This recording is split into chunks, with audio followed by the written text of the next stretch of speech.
Ya voy a partir de nuevo para que quede la grabación. Entonces, el proceso de investigación,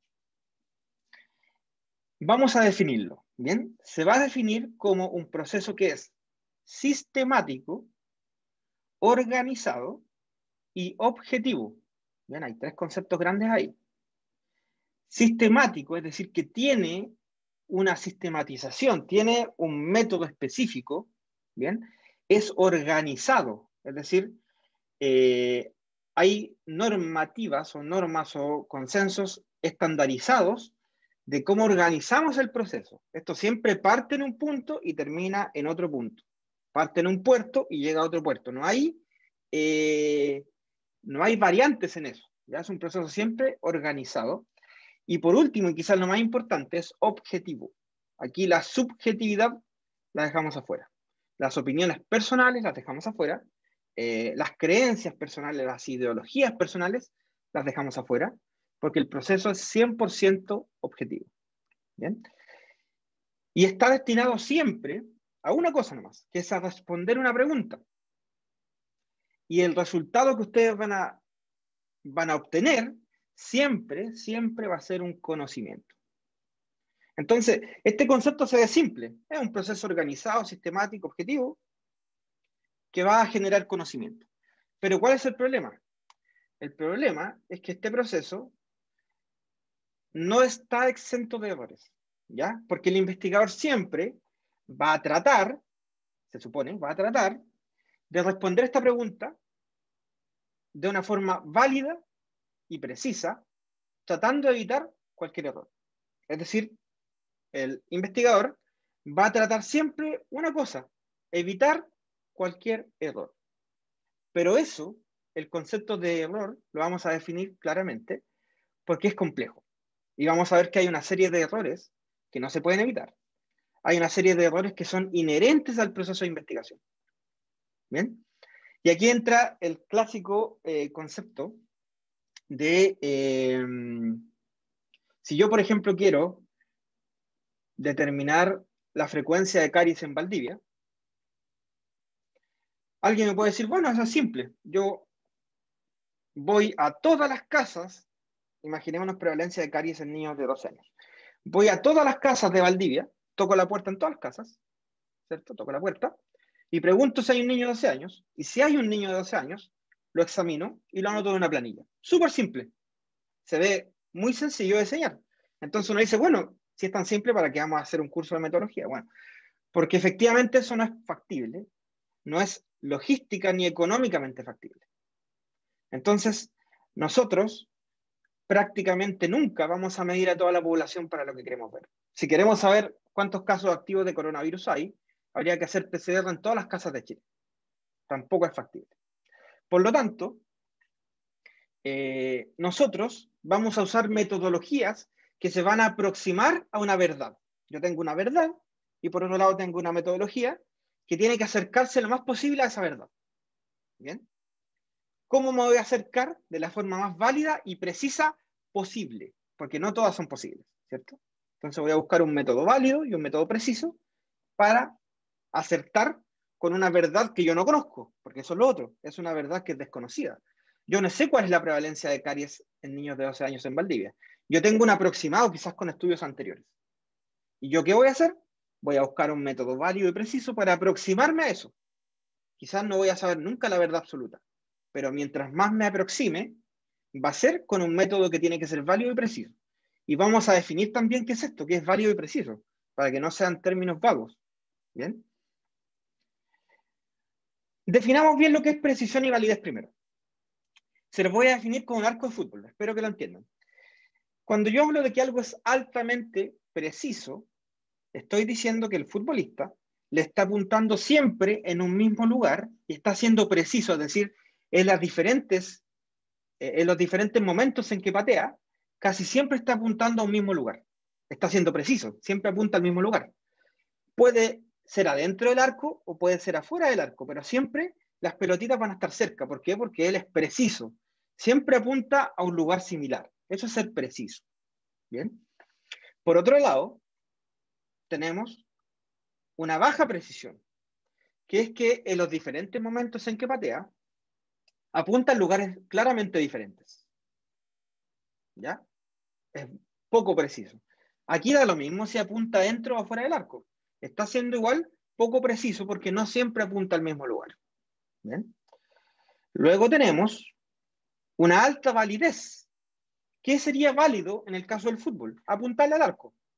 Por lo tanto, independiente de las separaciones que tenga y que no siempre apunte al mismo lugar, va a ser válido porque siempre va a estar dentro del arco. Y por último, una baja validez es que él patee independiente de su precisión, pero siempre la echa fuera. Ahí tenemos una baja validez. Ustedes me van a decir, ¿por qué me explica esto? Bueno, ya lo vamos a ir entendiendo, vamos a poco. Entonces tenemos el concepto de precisión, que es la capacidad de siempre apuntar a un mismo lugar, y tenemos el concepto de validez, que es siempre acertar, independiente de la precisión que tenga. Ahí tenemos dos conceptos distintos. Entonces yo puedo tener alta precisión y alta validez. Es decir, siempre apunto al mismo lugar y además es a un lugar que es correcto. ¿Cierto? Aquí sería correcto apuntar a ese lugar. También tengo baja precisión, ¿cierto? Las pelotas separadas, no siempre al mismo lugar, pero alta validez. ¿Por qué? Porque está apuntando siempre al arco. Acá tengo alta precisión, es decir, siempre apunto a un mismo lugar, pero baja validez. ¿Por qué? Porque estoy apuntándola afuera, no estoy haciendo el gol. Y por último, baja precisión y baja validez. ¿Por qué? Porque siempre apunta afuera y además no es preciso porque siempre apunta en distintos lugares. ¿Ya? Con esas imágenes me interesa que después lo vean con calma para que entiendan el concepto de precisión y de validez, porque no es lo mismo y una puede estar alta y la otra puede estar baja. Ya lo vimos en los ejemplos. Otro ejemplo parecido que es con un blanco.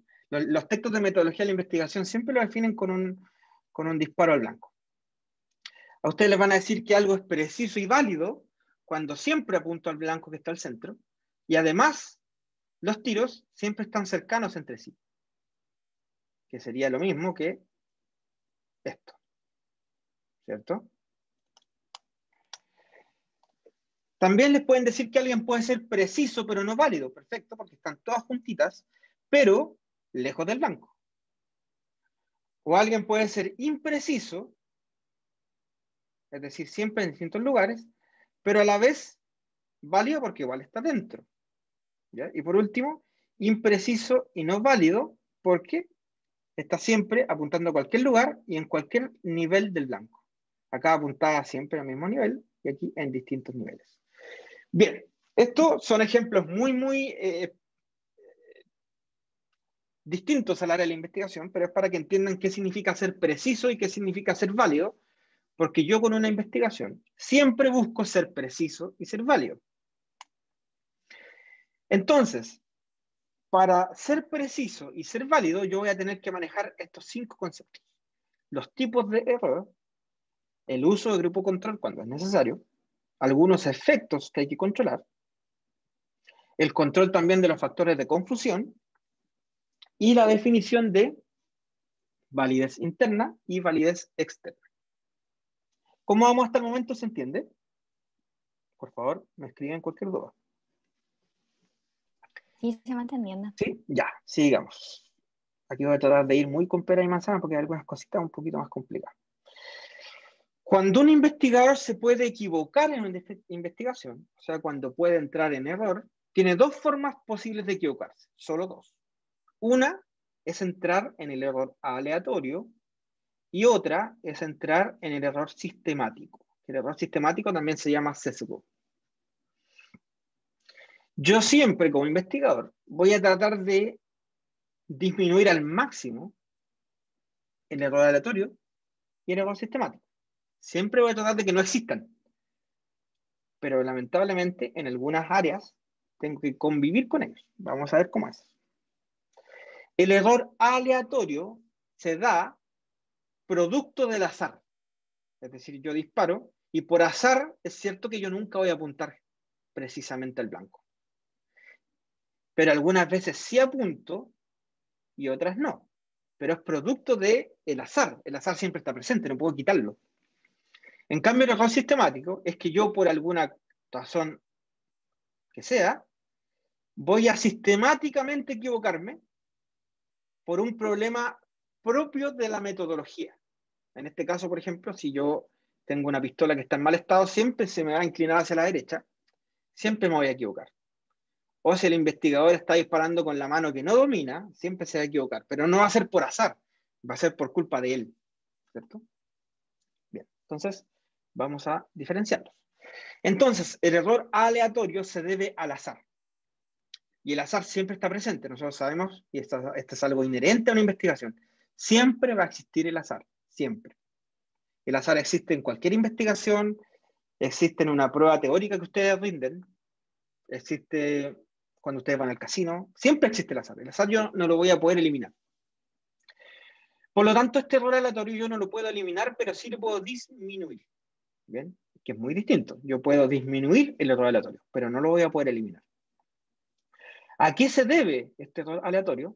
A que yo trabajo casi siempre con muestras, ¿cierto? Entonces, cuando yo trabajo con muestras, siempre hay una probabilidad de que la muestra que elegí, aun cuando haya sido seleccionada con un método aleatorio y con una técnica de cálculo de tamaño muestral, aún así, como estoy trabajando con muestras, hay cierto riesgo de que el azar esté haciendo que mi muestra no sea similar a la población de estudio.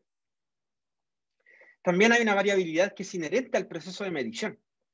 Si yo a ustedes les mido la presión arterial ahora y se las mido a la tarde, lo más probable es que la mayoría tenga distintos niveles de presión. ¿Por qué? Porque hay una variabilidad que es inherente al proceso. No siempre está igual. Si yo les mido la presión, la glicemia, no siempre va a estar igual. Por lo tanto, que exista esa variación, esa variabilidad inherente al proceso no significa que haya algún problema o que mi medición esté mala. Significa que hay un error aleatorio, que siempre está presente y que debo, escuchen esto, es importante, debo asumir que existe, ¿ya? Porque muchas veces el autor piensa que se equivocó y en realidad no se equivocó. Hay un error inherente al proceso que es el error aleatorio. Y por último tenemos variabilidad biológica, o sea, yo cuando les digo que les medía la presión en distintas horas, puede ser porque mi instrumento no lo mide igual siempre, o puede ser porque realmente la persona la presión arterial cambió y no está igual ahora en relación a cómo estaba en la tarde o cómo va a estar en la tarde, ¿cierto? Hay una variabilidad biológica. Obviamente, si yo mido calles, quizás la variabilidad biológica sea menos. Es decir, hay variables que tienen más variabilidad biológica que otras. La edad, por ejemplo. Bueno, la edad no tiene mayor variabilidad. Cambia una vez al año, ¿cierto? El género, no, ¿cierto? ¿Qué más? A ver, el gusto por algún grupo musical. Quizás no cambia tanto. Pero si yo les mido a ustedes la creatinina, puede que sí tenga alguna variabilidad biológica, ¿cierto? Entonces, importante darse cuenta de que la variable que yo voy a medir puede tener más variabilidad biológica versus otra variable. O sea, si a usted le hago una prueba teórica y les pregunto, ¿dónde fue? No, era una pregunta teórica. ¿Qué causa el carcinoma escamoso? La verdad es que en esa respuesta no debería haber variabilidad biológica, porque no es una pregunta biológica, ¿cierto? Es una pregunta teórica. No es una variable que yo esté midiendo el cáncer, sino que estoy preguntando a ustedes si saben acerca de algo, ¿ya? Por lo tanto, importante, el azar siempre va a estar presente. ¿Qué voy a hacer yo? Tratar de disminuirlo. ¿Cómo voy a tratar de disminuir este error aleatorio? Lo voy a tratar de hacer generalmente aumentando el tamaño de la muestra. Si yo aumento el tamaño muestral, voy a aumentar la precisión. Y eso me va a hacer disminuir el error aleatorio. Se los voy a mostrar con ejemplos. Perfecto, miren este ejemplo. Yo tengo que determinar la presión arterial promedio de este grupo. Perdón. De este grupo. Tengo un grupo de personas. Necesito determinar su presión arterial promedio. ¿Qué debería hacer yo como investigador? Si hago lo que debo hacer, yo debería calcular una muestra y debería aleatorizar los participantes.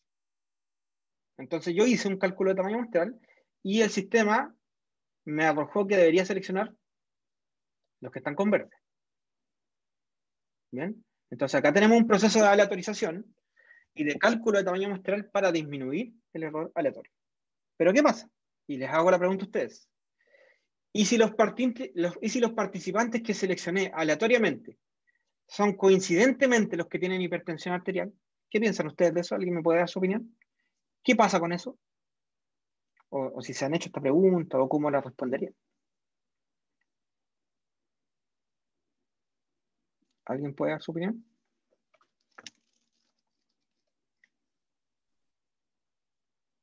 Yo creo que va de la mano con lo que mencionó antes el profe, de que está inherentemente el error del azar.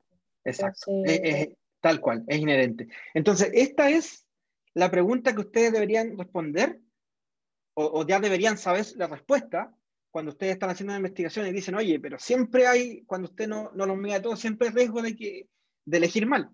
Exacto, es así. Siempre hay riesgo de que yo, por mucho que haya hecho la técnica de la aleatorización, elegí los que no representan a la población. ¿Cómo lo soluciono? Díganme ustedes, ¿cómo lo podría solucionar? Para que para que yo por error seleccione los que tienen hipertensión, ¿cómo hago para que eso sea menos? ¿Cómo lo soluciono? Habría que disminuir, o sea, no se podría eliminar del todo, pero sí ¿Sí? disminuir ese error ¿Ya? seleccionando una población según criterios que nosotros propongamos correctos para hacer algo más general y no algo que le caiga a una población específica. Claro, pero mira, pensemos lo siguiente, si tú defines un criterio, ese criterio no podría ser respecto a la hipertensión. Podría ser sobre su edad, sobre su género, sobre su raza, pero yo necesito ver cuáles tienen hipertensión y cuáles no. Por lo tanto, yo no puedo dejar afuera a los que no tienen o dejar afuera a los que tienen. Es la única variable que yo no puedo Profe, modificar nunca, ¿cierto? ¿no sería eh, creando un grupo control? No creo que no era creando la palabra, pero era algo así. Pero mira, cuando yo quiero sacar una foto a la población y yo quiero determinar si están enfermos o no, yo no tengo grupo control. ¿Por qué no tengo? Porque yo como resultado voy a tener dos grupos, un grupo sano y un grupo enfermo. Va a ser mi resultado, pero yo no tengo dos grupos al inicio. No sé si se entiende. Estamos hablando de un Sí, sí, estudio entiendo. descriptivo. ¿Sí? ¿Alguien más tiene otro? Como dijo antes que se podría aumentar el tamaño muestral para poder... Exacto, exacto. Esa es la respuesta. Como yo sé que hay un azar inherente, yo lo que voy a hacer es aumentar el tamaño muestral. Esa es la respuesta. ¿Bien? Lo que dijeron sus compañeros no está mal. O sea, yo tengo que definir criterios. Grupo control no va a haber. Vamos a ver en esta misma clase cuándo hay grupo control. ¿Ya? Pero aumentando la muestra es la única manera de compensar el error aleatorio. ¿Ya? Pero ojo, el error aleatorio no es el único problema que puede haber en una investigación. También está el error sistemático, que es otro. Que este error yo no lo voy a solucionar aumentando la muestra. Ahí tenemos la primera diferencia. El error aleatorio yo lo soluciono aumentando el tamaño muestral. El error sistemático, la verdad es que si yo aumento el tamaño muestral, lo más probable es que lo empeore. Y ahí tenemos un concepto. Fíjense, el error sistemático se va a definir como el error o sesgo en el diseño de un estudio o en la medición de las variables. Y yo voy a definir dos tipos de sesgo.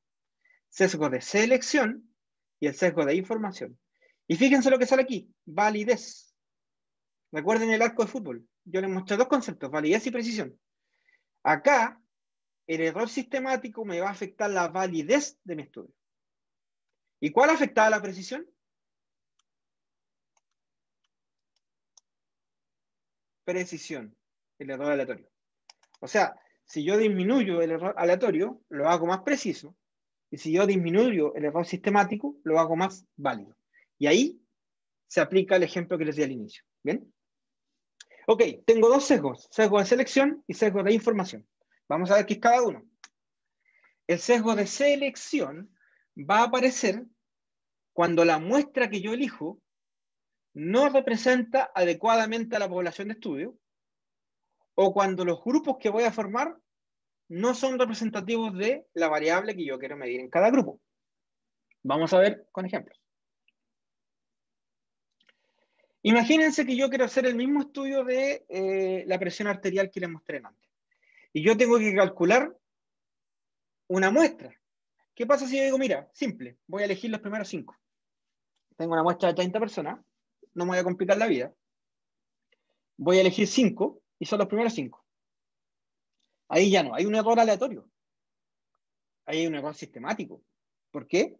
Porque yo sesgué la selección de los participantes. Y yo elegí los participantes a mi antojo. ¿Qué puede ser? ¿Puede pasar que estos 5 sean representativos de la población? ¿Qué opinan ustedes? ¿Puede pasar o no? Creo que sí. Porque Podría pasar. Exacto, podría ser que los 5 sean representativos. Pero aquí hablamos siempre de probabilidades. Y lo más probable, repito, es mucho más probable que no sean representativos a que sí sean representativos. ¿Por qué? Porque yo elegí 5, pero en realidad yo no sé si 5 es un número representativo. Ahora, si yo elegí sin cálculo de tamaño muestral, pero los elegí a todos, bueno, ahí sí voy a ser representativo. Pero les dije que eso era poco aplicable tanto logística como económicamente. Entonces, si yo no elijo un cálculo de tamaño muestral, no hago una muestra, puede que me equivoque o puede que no, pero la probabilidad de que me equivoque es más alta. Eso es lo que me interesa que les quede claro. Probabilísticamente, es más probable que se equivoque. Y ahí inducen un sesgo de selección. ¿Qué tal si yo en un curso quiero ver qué tan buenas son mis clases? Y yo les hago una prueba teórica después de la clase. Y yo digo, mira, voy a elegir a los 5 mejores alumnos. ¿Son representativos? No. Entonces, ¿por qué no está bien seleccionar así? Porque generalmente los autores tienden a que cuando eligen por conveniencia, esto se llama selección por conveniencia, cuando eligen por conveniencia, tienden a hacerlo con participantes que favorezcan su resultado. Yo podría elegir los 5 mejores alumnos para ver qué tan buenas son mis clases. Entonces ahí inducimos un sesgo de selección. ¿Ya? Si yo quiero ver qué tan buenos son mis tratamientos dentales, ¿y yo qué hago? Controlo a los 3 años a mis pacientes. Pero yo voy a controlar solo a los que le hice tratamientos sencillos. Entonces induzco un sesgo de selección. Ahí entro en un error sistemático. ¿Se va entendiendo? Por favor, me escriben nomás. Sí, profe. ¿Sí? Ya, sigamos. Sigamos. Ahora también puede ser que yo necesite formar grupos. Delante su compañero habló de los grupos, grupo control, etc. Ok, yo tengo que formar 2 grupos. Imaginémonos que estamos probando una vacuna contra el coronavirus. El grupo 1 pruebo la vacuna que inventé yo en mi casa. Y en el grupo 2 pruebo un placebo. Por ejemplo, yo doy una vacuna con suero y la inyecto. Tengo 2 grupos. El primero lo elegí. Ahora, ¿cómo elegí los grupos? En el grupo 1 elegí solo personas entre 20 y 30 años, y en el grupo 2 elegí personas entre 60 y 80. Yo estoy induciendo un sesgo de selección porque quizá, si yo después miro la mortalidad, van a morir más del grupo 2 que el grupo 1. Voy a decir, oh, mi vacuna es excelente. ¿Por qué? Porque murieron menos. ¿Pero por qué murieron menos? Porque eran más jóvenes. Entonces estoy induciendo un sesgo de selección. ¿Ya? Yo les dije al principio que lo que estamos viendo hoy día se aplica a todos los tipos de estudios. Es efectivo. Ahora, hay tipos de estudios que no tienen grupos. Ok, pero a los que tienen grupos sí se aplica esto. Aquí tengo una pregunta para ustedes. Usted, nuevamente, le insisto con el ejemplo. Usted desea estimar la prevalencia de la hipertensión arterial en Valdivia. ¿Cómo elijo los participantes del estudio? Necesito que ustedes me respondan aquí. ¿Cómo elijo los participantes? Hipertensión en Valdivia, una ciudad. ¿Cómo lo elijo?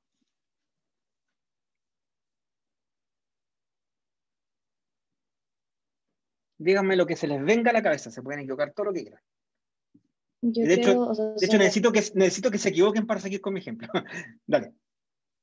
como que se me ocurriría ir al hospital y ver las fichas como ¿Ya? de los pacientes que están Perfecto. por el hospital, digamos, y se controlan ¿Ya? como hipertensos. Exacto. Y de eso estimar una población. ¿Cuántos hipertensos hay? ¿Ya? Perfecto. ¿Alguien tiene otra forma?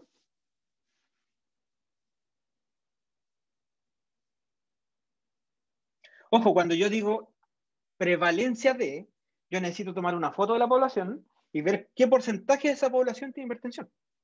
Eso es lo que yo necesito. ¿De qué otra forma puedo hacerlo? Dejemos afuera, ya, dijeron en un hospital. ¿Qué otra forma? ¿Hacer una encuesta? ¿Ya? Hago una encuesta, no sé, telefónica, voy a las casas, toco la puerta, y les pregunto si tienen hipertensión. Perfecto. ¿Qué otra forma? Vamos, piensen, todas las formas posibles. Pueden haber formas súper extrañas y pueden estar válidas igual. Si yo hago una encuesta online y les mando un mail, puede ser. ¿Qué otra?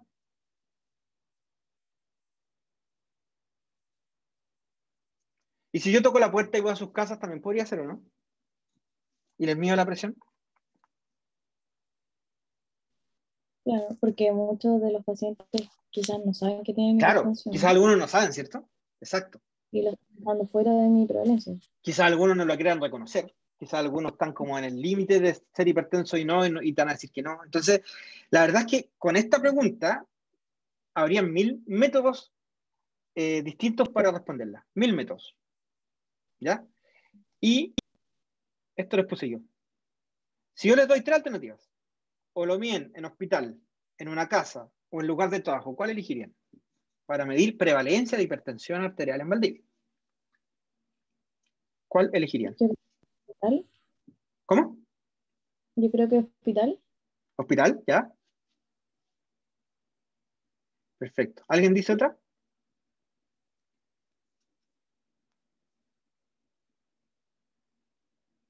No. Ya. A ver, qué bueno que dijeron hospital porque es el clásico ejemplo donde puede haber sesgo de selección. ¿Por qué? ¿Dónde va la gente enferma? ¿Va a los Profe, hospitales? eso es, Dime. tenía que quería decir, pero no, en realidad es que en el hospital Sí. al final la gente va a ir, las que tienen, ¿cómo son esto? Hipertensión, Exacto. entonces claramente no hay alguien que no tenga hipertensión. No van a ir no van a ir los sanos, van a ir los enfermos.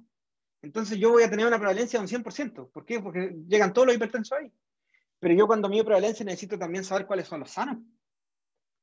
¿Y qué tal los que dejan de consultar? Entonces, la verdad es que cuando yo voy a un hospital, yo lo que mido no es prevalencia de una enfermedad. Yo lo que mido es necesidad de atención. Ahí están todos los que necesitaron atención. ¿Ya? Entonces, ¿cuál sería el método correcto? El método correcto sería visitarlos quizás en sus casas, medirles la presión y determinar todos los hipertensos, pero eso es casi imposible. Entonces ahí entramos en las dificultades de diseñar un estudio.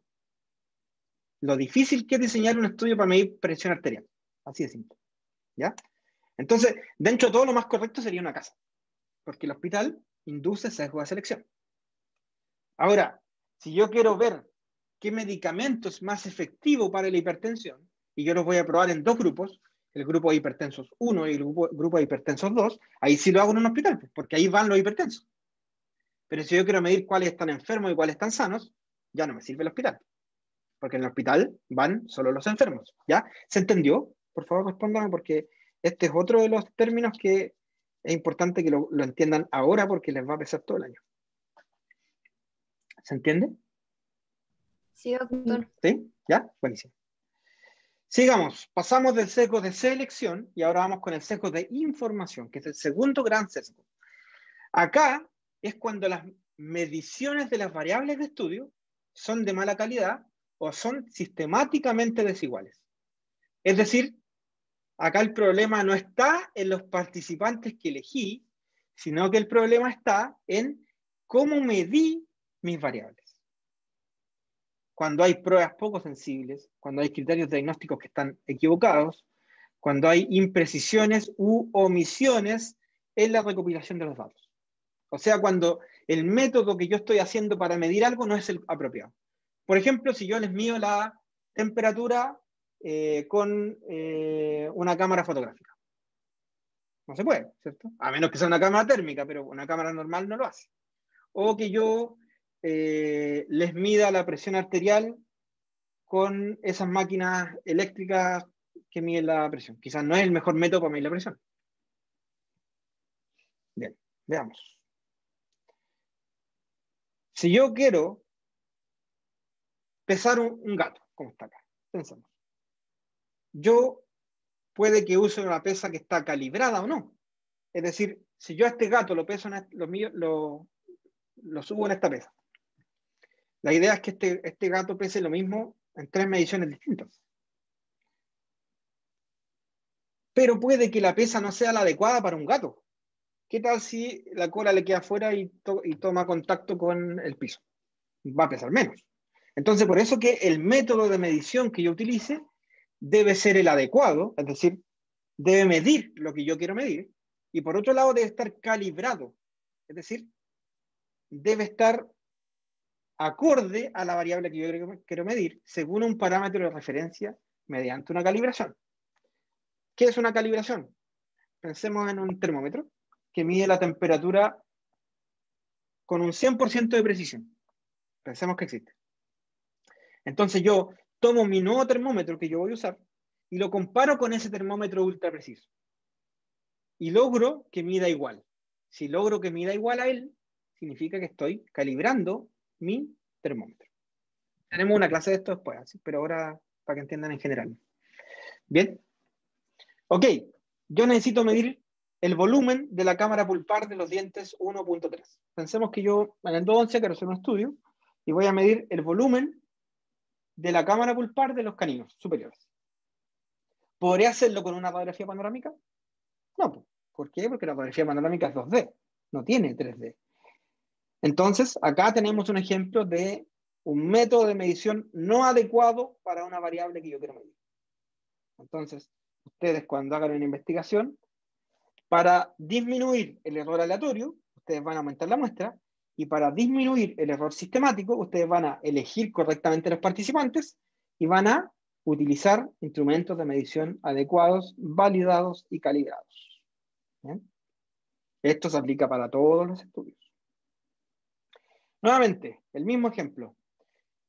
Bueno, ahora es un poco diferente. Quiero determinar si existe asociación entre alcohol e hipertensión arterial. Voy a formar dos grupos. Un grupo de bebedores y un grupo de no bebedores. Y quiero determinar la incidencia de hipertensión arterial en los grupos. Tengo varias formas.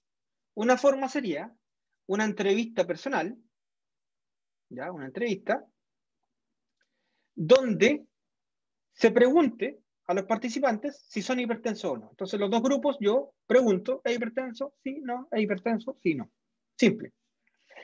O puedo revisar su historial clínico y ver cuáles de ellos tienen en su ficha clínica el historial de hipertensión. Segundo método. Tercer método, mido la presión arterial. O sea, tomo los grupos ahora y les mido la presión arterial de aquí a 6 meses, periódicamente, y determino cuáles de ellos son hipertensos. Díganme ustedes, ¿cuál sería el método más válido para esto?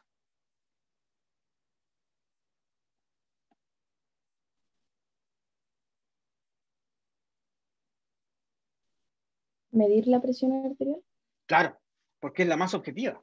En la primera tenemos el riesgo de que el paciente mienta, o que no lo sepa, que no sabe si es hipertenso. Perfecto. En el segundo, vamos a pesquisar solo los hipertensos que tienen ficha clínica, que tienen historial clínico. Por lo tanto, los que no vayan al hospital no voy a tener de esos pacientes. Y en el tercero, sí, la verdad es que puedo hacerlo con casi todas las personas. Entonces, como les digo, ustedes siempre van a tener muchos métodos diferentes, pero ustedes tienen que elegir el que sea más válido y el que sea más preciso.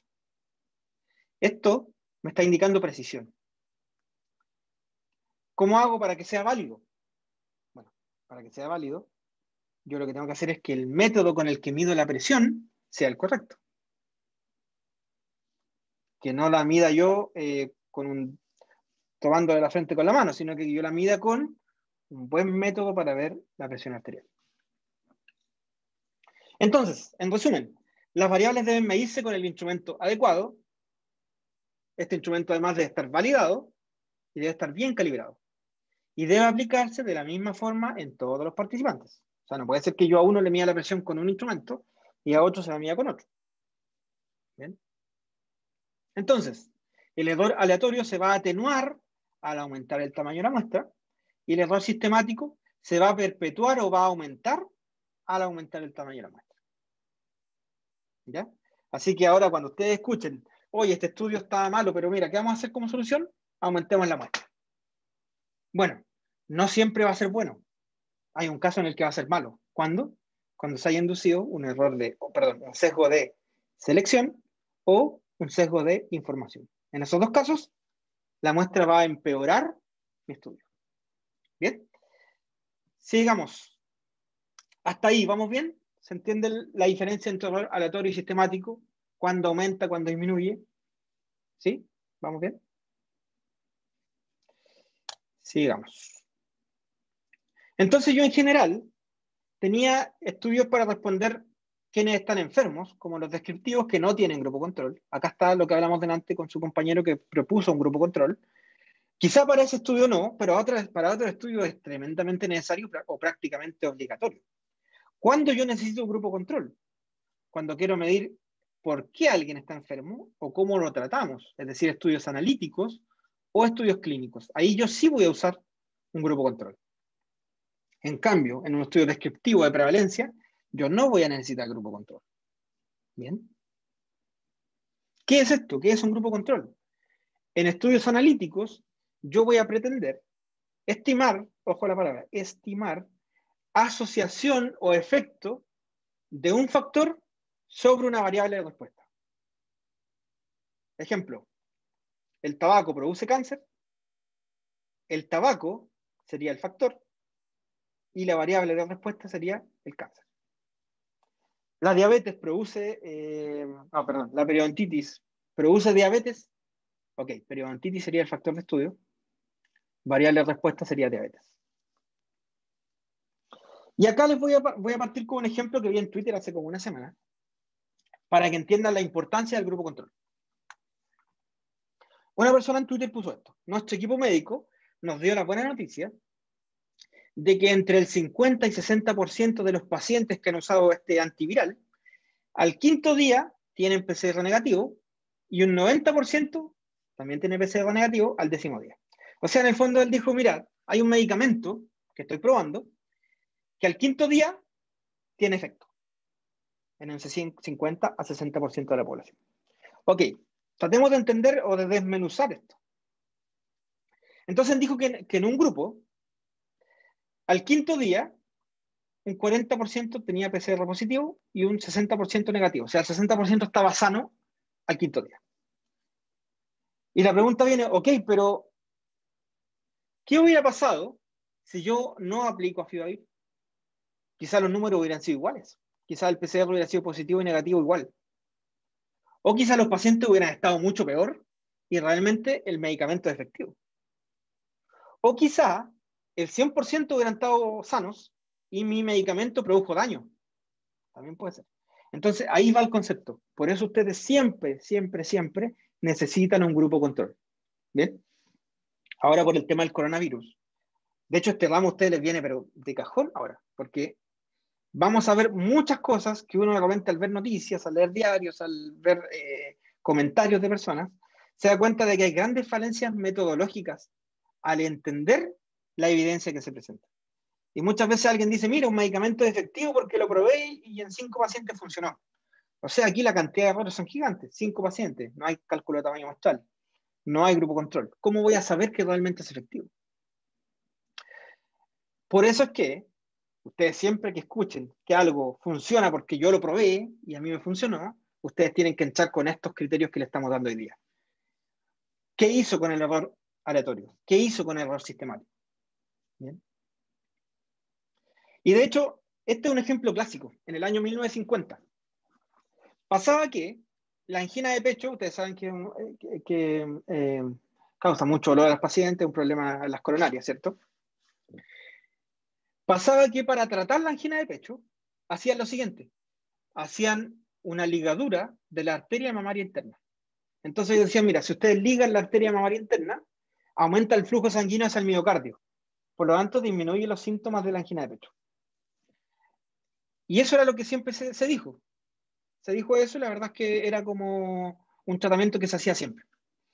Ahora, ¿qué pasó? Que el 32% se recuperaba. O sea, decían, mira, 1 de cada 3 pacientes funciona. Buenísimo. ¿Qué hicieron? Bueno, hagamos un estudio, pero con grupo control. Donde al grupo 2 lo que vamos a hacer es que le vamos a hacer una incisión, pero no le vamos a ligar la arteria. Entonces vamos a inducir un placebo. ¿qué pasaba? 43% se recuperaba. Es decir, había un porcentaje de recuperación que era inherente a la patología y no era por el tratamiento.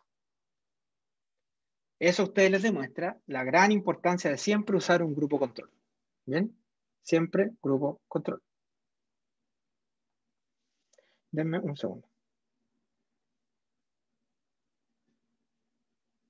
Ya.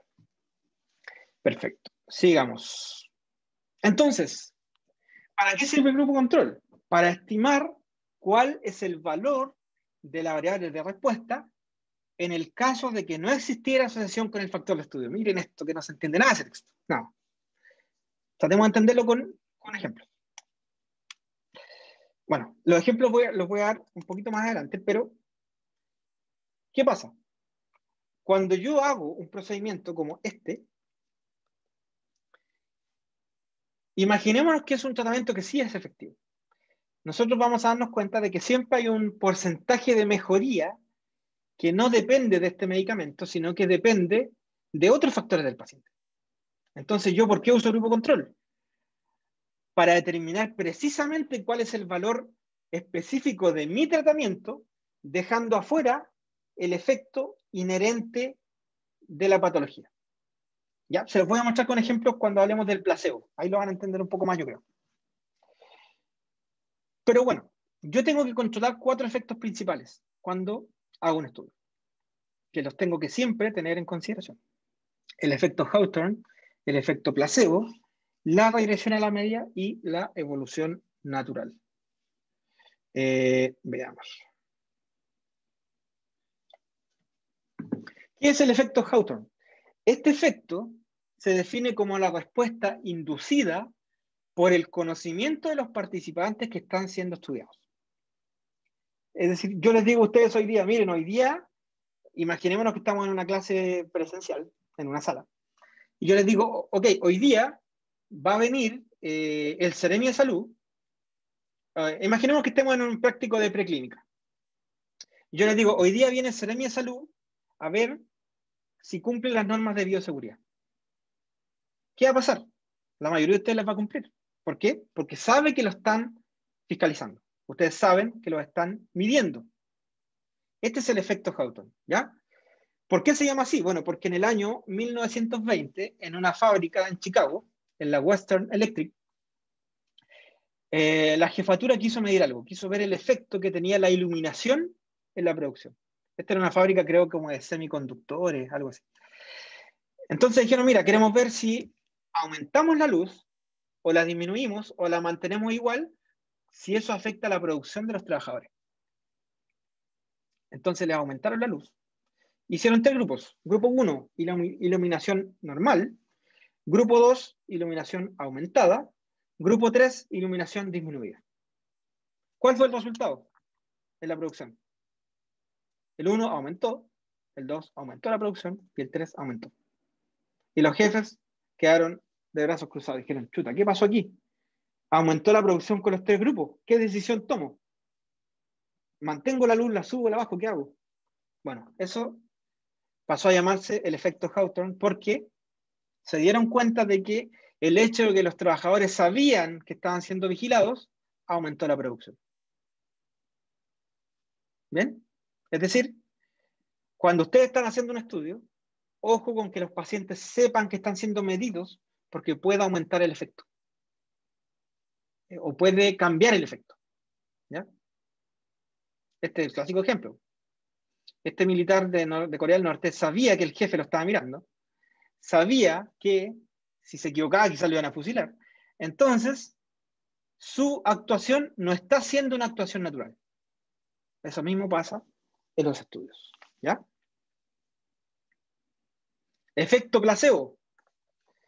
Fíjense el concepto. La respuesta que se produce en una persona enferma como consecuencia de la administración de un tratamiento, pero que no puede considerarse como un efecto específico de este tratamiento. Veamos. El caso de la ligadura de arteria mamaria que vimos en el caso de la angina de pecho.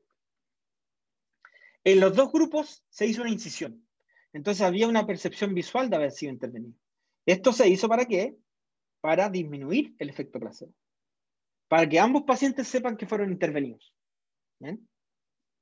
O si yo quiero comparar dos vacunas contra el coronavirus, grupo 1, grupo 2. Grupo 1, una vacuna real, grupo 2, un placebo.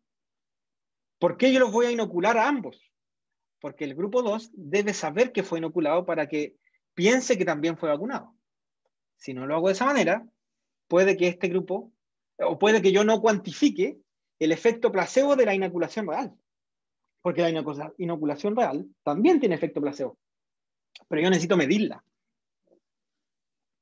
¿Bien? Vamos con un ejemplo de la medición. Pensemos lo siguiente. Ustedes tienen un grupo experimental donde ustedes aplicaron una vacuna contra el coronavirus. ¿Bien? Y nos damos cuenta de que el efecto fue medido así, en esta barra. Un gran porcentaje tuvo efecto y un porcentaje menor no tuvo efecto. Olvídense de la forma como llegué a esto. Esto es un ejemplo. Esto es para que ustedes lleguen, para que entiendan el efecto placebo. Ok, hubo un efecto. Pregunta para ustedes. ¿El 100% de este efecto se debe a la vacuna? Por favor, que me respondan en chat o en audio. ¿El 100% de este efecto se debe a la vacuna? ¿No? ¿No? ¿Y a qué puede deberse todo este efecto entonces? A la vacuna. ¿Y a qué más? La salud de la persona, ¿Ya? anticuerpos. Factores propios de la persona, claro, ya, eso es una. ¿Pero a qué más? Al placebo que también Al trae la placebo, vacuna. al hecho de saber de que lo inocularon. Por mucho que la vacuna sea real, también hay efecto placebo en la vacuna real. Entonces, miren, yo hice un grupo control ahora y puse una vacuna placebo. Y fíjense, también hubo efecto. ¿Cuál sería el efecto del placebo entonces? Este porcentaje se debe al placebo. Entonces, si yo aplico esto ahora a la vacuna real, me doy cuenta de que el efecto placebo es en la vacuna. Un porcentaje por placebo, otro porcentaje por efecto real, y hay un porcentaje en efecto. ¿Cómo obtuve yo este porcentaje de placebo? Gracias a que tengo un grupo control. Si yo no tengo un grupo control, no voy a saber cuánto es el placebo. ¿Qué tal si el placebo era el 100% del efecto? ¿Qué tal si esto hubiera sido así? Miren. ¿Qué tal si esto hubiera sido? Si hubiera sido así. Si yo tomo grupo control y se sanaron los mismos. ¡Wow! Todo es placebo. Y mi vacuna no tiene efecto. Entonces, por eso es importante el uso de grupo control. Porque yo no voy a saber cuál es el efecto placebo. Bien. Nos va quedando menos. Otro de los efectos que yo tengo que controlar es lo que se llama la regresión a la media. ¿Qué es esto? Siempre todo tiende a la mediocridad. ¿Qué es la mediocridad? Ustedes conocen el concepto de mediocre como algo malo, ¿cierto? Es un concepto como ofensivo decirle a alguien mediocre. En realidad, mediocre significa que tiende a la media, o sea, que tiende a los valores promedios. Entonces, claro, pasa como un insulto porque yo le digo mediocre a alguien para decirle, mira, tú no te destacas, ni eres malo, sino que eres de la media. Eso es ser mediocre. Bueno, estadísticamente el concepto de mediocre existe y se refiere a esto, a la tendencia que tienen los individuos que tienen un valor extremo en alguna variable a presentar valores más cercanos a la media cuando se miden por segunda vez. ¿Qué es esto? Por ejemplo, yo le medí la presión a alguien y tenía una presión súper alta, tenía 220, 150. La presión súper alta. Lo mido por segunda vez y lo más probable es que la segunda medición su presión esté más baja. ¿Por qué? Porque siempre que yo tengo un valor extremo, en las siguientes mediciones esto va a tender a la media.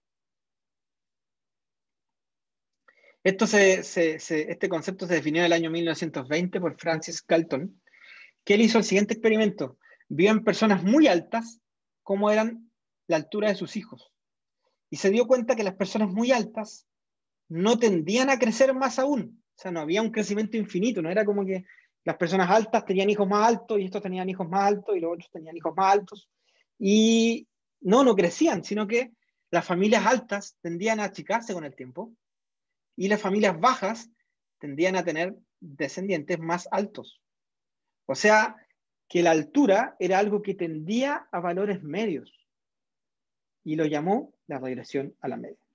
Todo tiende siempre a la media, y eso es una tendencia natural de todo. Si yo les tomo una prueba a ustedes, lo más probable es que siga una distribución normal. ¿Qué es esto? Que a la mayoría les vaya bien, perdón, a la mayoría le vaya más o menos en valores mediocres, valores intermedios, a unos pocos les vaya muy bien y a unos pocos les vaya muy mal. Eso es una distribución normal. ¿Bien? Siempre los valores extremos van a tender a la media. El que se sacó un 7 en la primera prueba, lo más probable es que la segunda ya no se saque un 7, se saque un valor más bajo.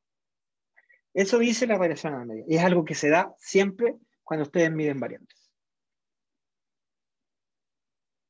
Este es el ejemplo. Primera medición, 122. Segunda medición, 114. Siempre tendemos a la media. Ahora, este ejemplo no es muy bueno, ¿eh? Porque 122 es un valor promedio, no es un valor alto. Esto se da con valores extremos. Es decir, cuando un compañero de usted se sacó un 7 o cuando se sacó un 1. Siempre después va a mejorar. Siempre va a tender a la media.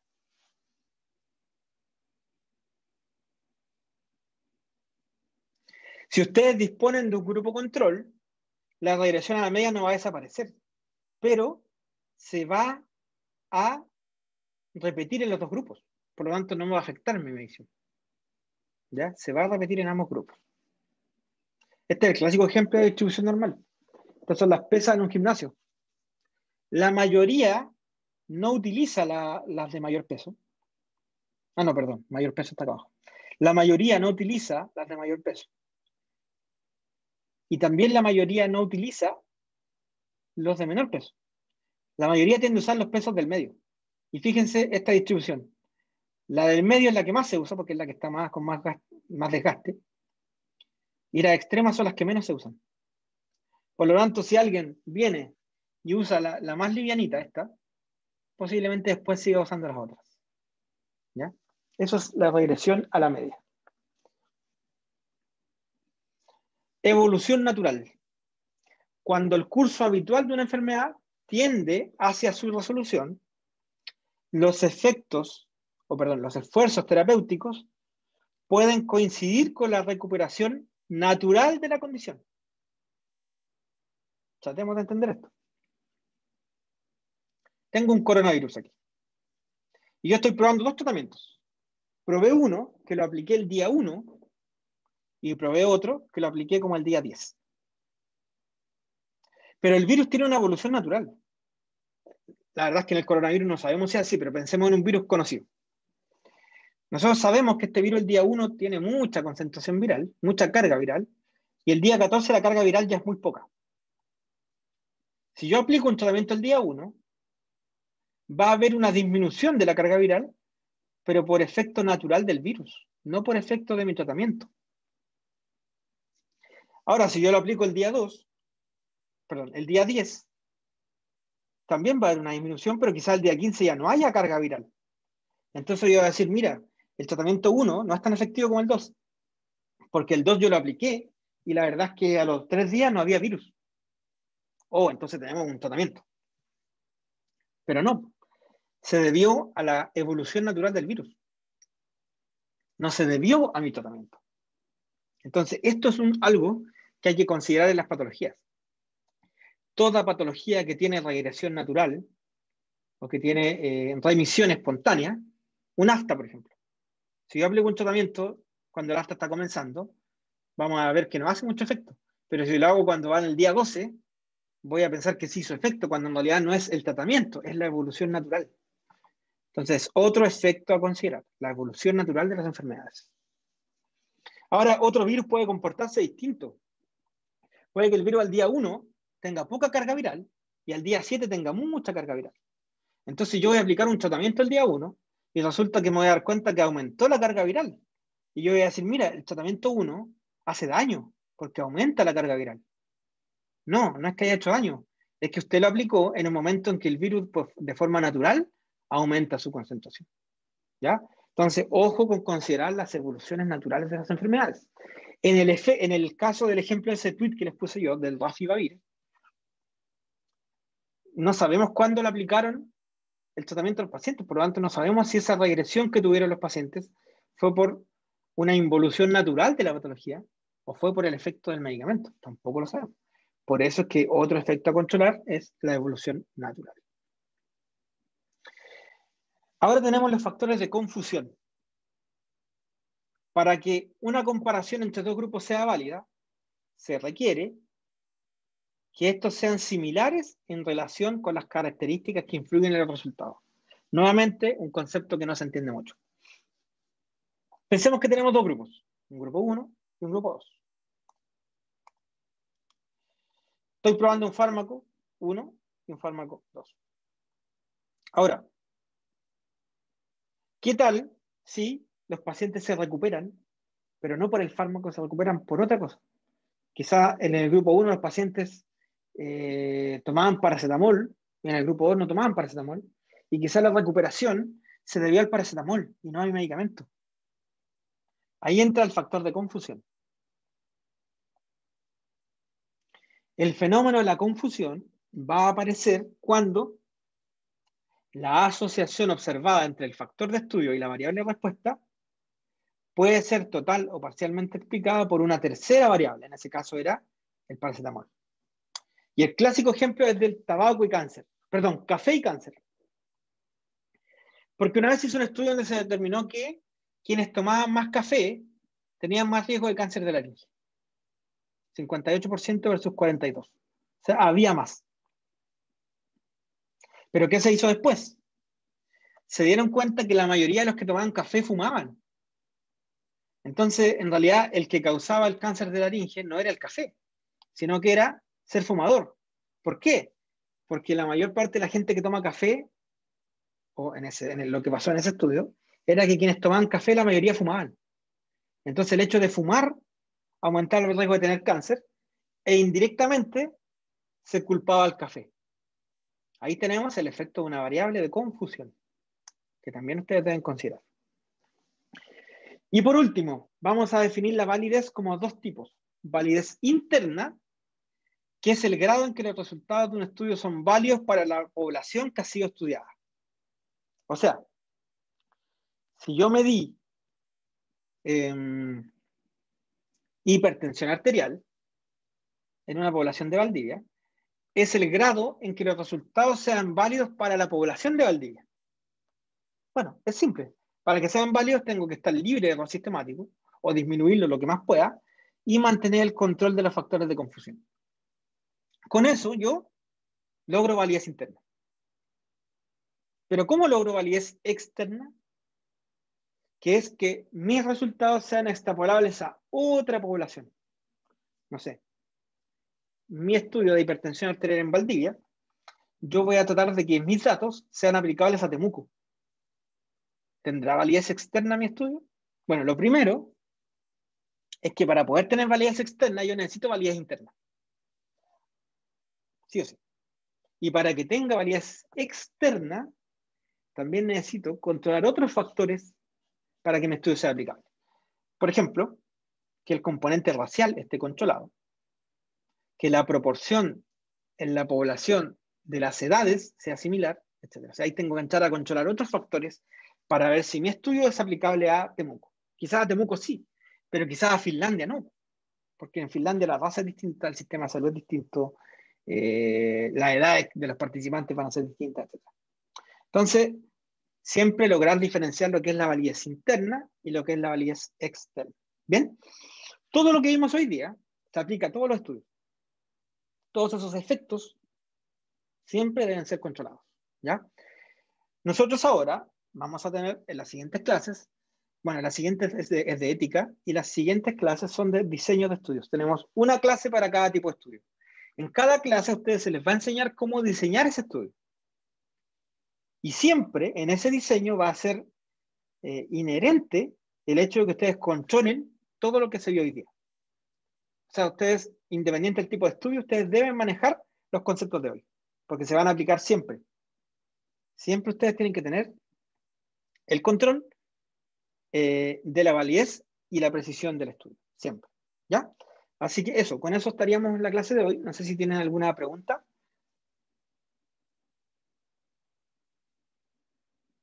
Una pregunta administrativa o de la clase. Parece que no. Ya chicos, entonces les dejo la misión de designar el delegado, porque como estamos sin CIDEDUC, todo el contacto lo tenemos que hacer a través del delegado, ¿ya? Ya chicos, estaríamos con la clase de hoy. Se va a subir a Cibeduc. Como no todos tienen Cibeduc, se las puedo enviar por mail, ¿ya? Bueno, todas las sesiones son los lunes a las 9:50. Próxima clase tenemos con el doctor Uribe acerca de ética en investigación. En este curso tenemos al doctor Uribe, que está en Letonia, y tenemos al doctor Aguilera, que está en España, ¿ya? Así que las clases que les corresponden a ellos posiblemente sean asincrónicas. Ellos suban los videos, ¿ya? Pero yo les voy a ir confirmando por Cibeduc o les voy a ir informando a la delegada, ¿vale? Ya chicos, no sé si no hay preguntas, estaríamos terminando la sesión de hoy.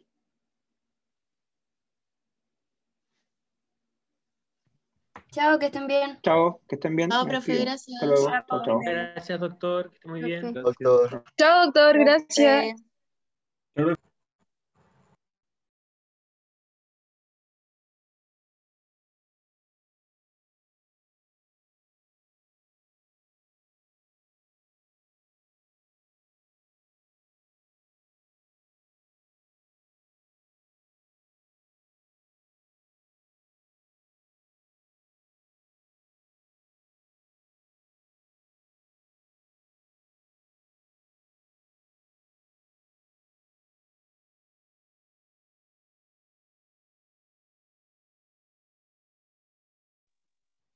Tienes que parar de grabar.